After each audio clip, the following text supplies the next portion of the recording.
บรรยากาศของการปอนบัตรเลือกตั้งสมาชิกสภาแห่งชาติสุดที่10และสมาชิกสภาประชาชนขันแขวงสุดที่5อยู่ที่บ้านจอมแจ้งเมืองศรีสัตนาคนครหลวงเวียงจันทร์การเลือกตั้งสมาชิกสภาแห่งชาติสุดที่10และสมาชิกสภาประชาชนขันนครหลวงเวียงจันทร์สุดที่5ได้จัดขึ้นพร้อมกันในขอบเขตทั่วประเทศในวันที่22 กุมภาพันธ์ 2026บรรดาพ่อแม่ประชาชนลาวบรรดาเผ่า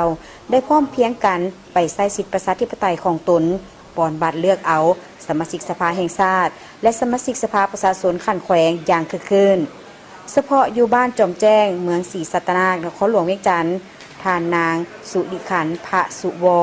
เลขาพักบ้านนายบ้านจอมแจ้งได้ให้สัมภาษณ์ต่อทีมข่าวโทรภาพแห่งชาติลาวาบ้านจอมแจ้งมีพลเมืองทั้งหมด719 คนเป็นหญิง402 คนหน่วยปอนบัตรทั้งหมดมี56หน่วยในนั้นผู้มีสิทธิ์เลือกตั้งทั้งหมด577 คนหญิง327 คนนับแต่7 โมงเช้าเนาะที่ว่าเฮาเปิดหีบที่ว่าปอนบัตรเลือกตั้งเนาะที่ว่าประชาชนบ้านเฮาก็ได้มีความรู้สึกตื่นเต้นภาคภูมิใจที่ว่าได้มาใส่สิทธิ์ใส่เสียงของพวกข้าเจ้าแหละแล้วก็มีบรรยากาศที่ว่าของประชาชนเนาะที่ว่าในภาคเช้านี่ที่ว่า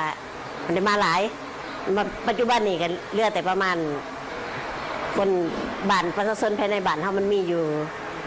487ที่ว่าได้มาออกสิทธิ์ออกเสียงเนาะแต่ว่ามานี่แหละก็ได้อยู่ประมาณ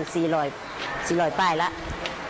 400ป้ายกว่าคะแนนเลยเนาะแล้วยังเหลือก็บ่หลายแมนประชาชนเขาก็ได้พร้อมเพรียงเทียงหน้ากันมามาร่วมมาใช้สิทธิ์ปอนบัตรเลือกตั้งเอาผู้แทนที่ดีเข้าในสภาเนาะอันนี้ก็ชมเชยของประชาชนบ้านจอมแจ้งได้เอาคิดเอาใจใส่ในการปอนบัตรเลือกตั้ง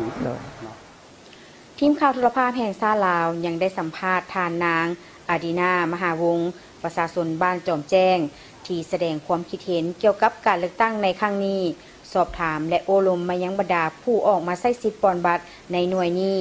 เขาเจ้าได้ให้คำตอบและคำคิดคำเห็นอยากให้ผู้แทนที่ได้รับการเลือกตั้งในเทื่อนี้จะช่วยแก้ไขปัญหาที่ประเทศเฮาเผชิญอยู่ในปัจจุบันโดยเฉพาะปัญหาด้านการพัฒนาเศรษฐกิจสังคมผมดีใจเนาะที่ได้ออกสิทธิ์ออกเสียงเลือกตั้งเอาผู้แทนสภา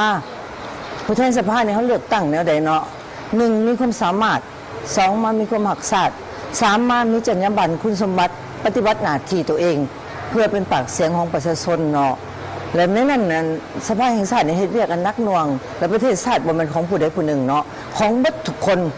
ถ้าเฮาอายุตั้งแต่18 ปีขึ้นไปเนาะ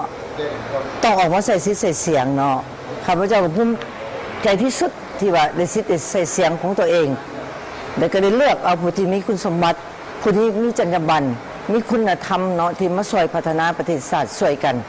ให้ก้าวสู่ชีวิไลรุ่งเรืองนำกันข้าพเจ้าเองก็เชื่อมั่นว่าสสสเฮานี่สสสเฮานี่ก็มีความสามารถหน้าใหม่ก็หลายอะลีเนาะก็เห็นที่ว่าผู้ที่มีคุณสมบัติมีการศึกษาสูงจบมาจากประเทศนอกก็เห็นหลายแหละเนาะก็ได้เลือกเอาที่ว่าผู้เก่าก็มีประสบการณ์มาแล้วผู้ใหม่ก็ต้องเฮียนแต่ก็เห็นความก้าวหน้าความใหม่ของโลกของเฮาย่างไปฮอดไสแล้วสมทบกันแล้วก็เชื่อมโยงกันให้ประเทศชาติเจริญศิวิไลบ้านเลือกตั้งในครั้งนี้ทั่วประเทศมีผู้มีสิทธิ์เลือกตั้งสมาชิกสภาแห่งชาติและสมาชิกสภาประชาชนขันแขวงทั้งหมด 4,764,384 คนหญิง 2,384,104 คนในนี้เฉพาะอยู่นครหลวงเวียงจันทร์ผู้มีสิทธิ์เลือกตั้งทั้งหมด 663,410 คนหญิง 331,347 คนมีหน่วยปอนบัตรเลือกตั้งทั้งหมด802หน่วย